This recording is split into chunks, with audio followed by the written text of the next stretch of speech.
বন্ধুরা, আজকে সহজ পদ্ধতিতে আপনাদের অয় দ্বারা বাঘ এঁকে দেখাবো। আজকের অয় দুটি কিন্তু আমি উল্টো করে লিখছি, আর এই অয় দিয়েই একটা বাঘ হবে।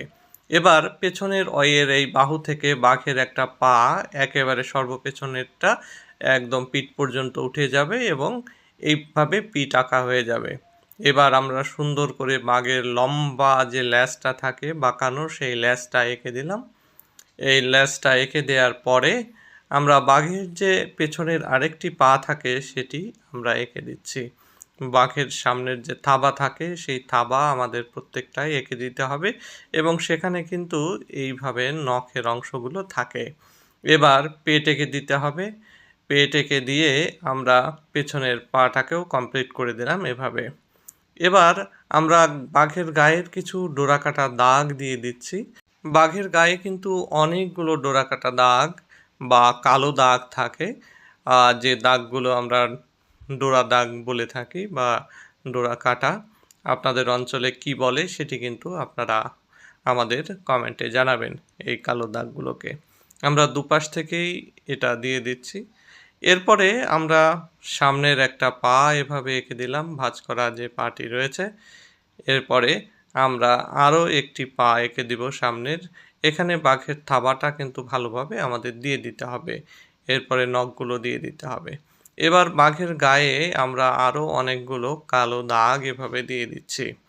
এবার লেজের অংশেও এইভাবে কালো দাগ দিয়ে দিচ্ছি যাতে বাঘের বৈশিষ্ট্য ফুটে ওঠে। এরপরে আমরা সামনের যে দুটো পা সেই সামনের পায়ের সঙ্গেও একইভাবে এই ডোরা দাগ বা কালো দাগ দিয়ে দিচ্ছি। এবার সামনের আরেকটি পা যেটা রয়েছে সেই পায়ের সঙ্গেও আমরা এই দাগ দিয়ে দিচ্ছি।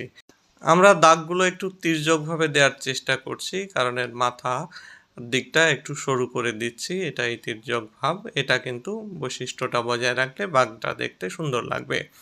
এবার উল্টা করে একটা 3 এভাবে আমরা লিখে নিচ্ছি। এর উপরে একটা ভি দিয়ে বাঘের নাকের কিছু অংশ ভরাট করে দিয়ে এখানে কতগুলো ডট দিয়ে বাঘের লোম দিয়ে দিলাম। মুখে কিন্তু বাঘের লোম দেখা যায়। এরপরে নাকের অংশটা বাড়িয়ে দিয়ে আমরা গোল করে চোখ দিয়ে দিচ্ছি যাতে সহজে এটা হয়। এরপরে বাঘের মাথার উপরে একটা 3-র মতো এভাবে দিয়ে আমরা দুই পাশে দুইটা কান এঁকে দিচ্ছি। কানে এরকম পরপর দুইটা লাইন দিয়ে মাঝখানে কিছু লোম দিয়ে এবার সাইডে কিছু লোম এরকম দিয়ে আমরা নিচে চোয়াল এঁকে দিব। চোয়ালে এরকম ভাবে দিয়ে মাথার উপরে আরও দুইটা ভাঁজ করা লাইন এবং পাশ থেকে এরকম লোমশ দুইটা লাইন দিয়ে দিলে বা কালো দাগ দিয়ে দিলে বাঘের ড্রয়িং কিন্তু হয়ে গেল। এবার আমরা চেষ্টা করছি বাঘটাকে একটা সুন্দর রূপ দেওয়ার জন্যে। তার কিছু লোম টোম আমরা এভাবে দিয়ে এরপরে 3টাকে আর একটু বাড়িয়ে দিলাম। এবার ফাঁকা জায়গাগুলোতে আমরা আরও কিছু কালো দাগ দিয়ে দিব।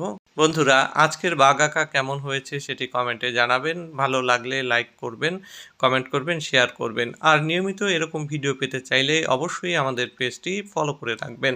তাহলে আপলোডের সঙ্গে সঙ্গে আপনাদের কাছে পৌঁছে যাবে।